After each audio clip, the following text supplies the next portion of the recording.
There's nothing like handcrafted pizza. Join me and let's purge the leavening out of our house while we're cleansing our spirits. We'll begin by combining all the ingredients for our dough. Now, the dough is best if it's left to rise overnight, but you can certainly put it in a preheated oven at 170 degrees to use it as a warmer. Allow the dough to double in size and then take it out. Now, you'll see that I've proceeded on to making a sauce. I'll be making a nice herbal, cheesy, olive oil puree to spread atop my pizza dough. Of course, you can use whatever sauce you choose. I just thought I'd jazz it up a little bit and try something different. I've made quick work of this by using my little hand blender. This sauce will be thinner than usual as it is olive oil based, but it was very delicious.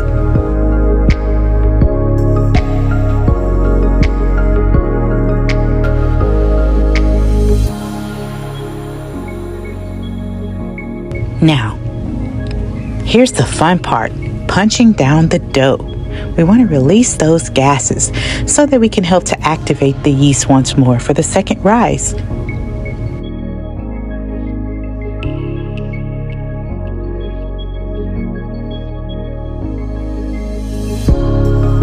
Turn the dough out on a lightly dusted counter and give it a quick knead, maybe about 10 to 20 turns.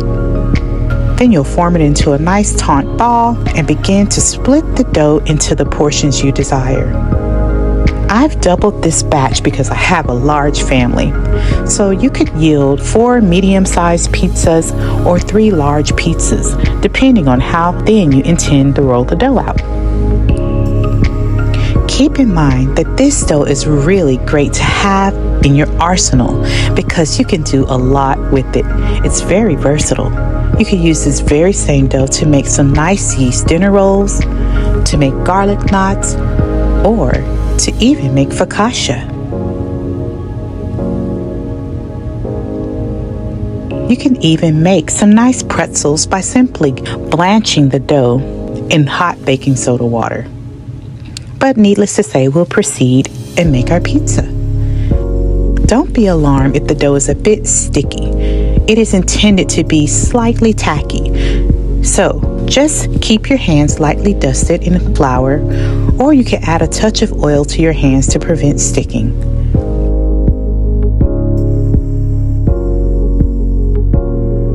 And I plan to use my pizza stone. So after I form my dough balls, I'm going to preheat my oven along with my pizza stone.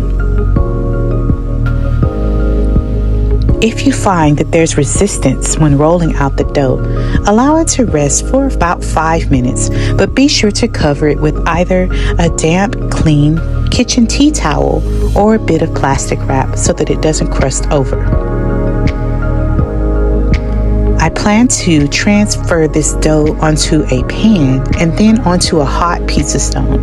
So I'm giving myself a little wiggle room and using parchment paper as a safeguard. I'm going to roll it directly onto this paper, and then I'll be able to easily slide the dough onto an overturned sheet pan so that I can top it and transfer it to the oven without spilling all the toppings. Just roll and rotate, and continue this process until the dough has reached about a 1/4 inch or less in thickness. As I'm rotating, I'm pressing from the center and pushing outward. And this will help to achieve a nice level dough.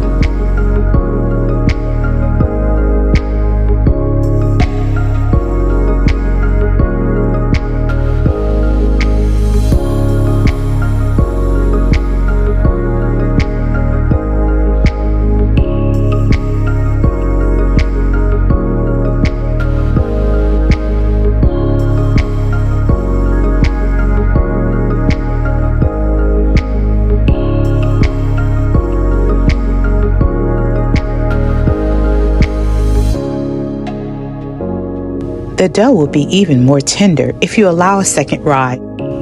After adding on our preferred toppings, I like to let the dough rest for another 5 to 10 minutes before baking.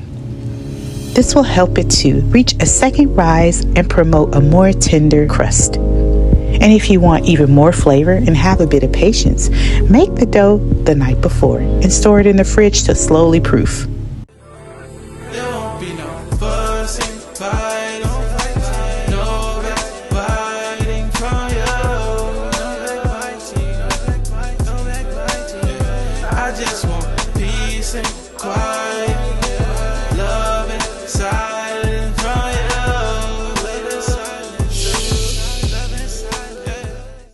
Shalom, Israel. This is Bishop Nathaniel. I want you to know that you can view all our Sabbath classes live on IUIC TV. That's right, I said on IUIC TV. Download the app today. Shalom. I'm gonna need you to coach me in this mug, all right? Yeah, man.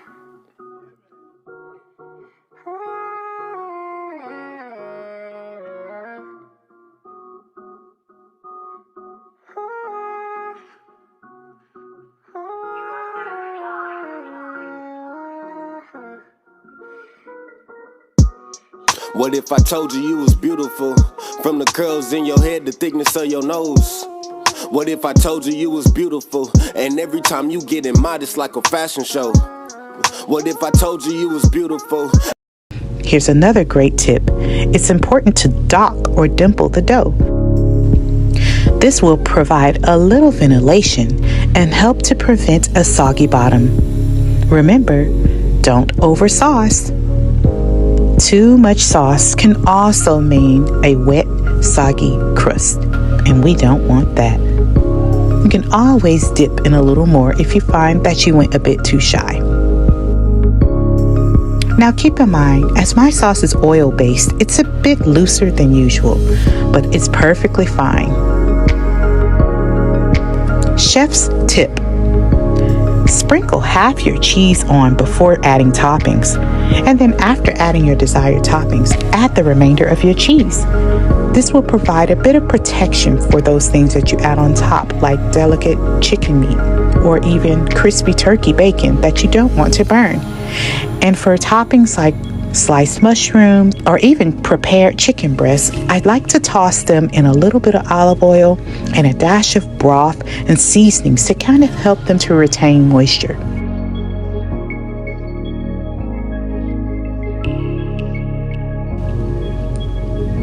Today I decided to go full-blown vegetarian and embrace that nice garlicky, cheesy olive oil blend that we've put as our sauce. But again, the best part about making homemade pizza is that you can make it your way with your choice of sauce, topping, and even cheese. Get the kids involved. It's really fun rolling out the dough. You could either make several individual pizzas, like maybe 8 to 10 for a double batch, or 4 medium to large pizzas. It's all up to you. If you choose to use a pizza stone, follow the instructions on the box. Make sure that your oven is preheated. I do recommend that you bake your pizza at least 400 degrees Fahrenheit. You can even go slightly higher for a more rustic, authentic look. That high heat will activate the yeast even more, creating steam and allowing the dough to puff and get golden and crusty. Once it's done, brush on a little garlic olive oil or butter around the edges to give your pizza that beautiful sheen and a nice final flavorful touch.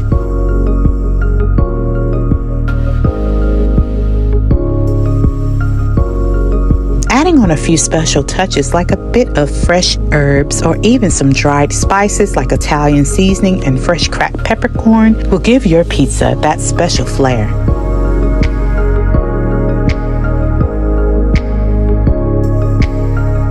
Here we go, almost done, and we're getting ready to go straight into the oven. Remember, don't touch the pizza stone as it's quite hot. Bake for 10 to 12 minutes and voila, a beautiful pizza made right from your oven. What a great way to get ready for Passover. Get cooking.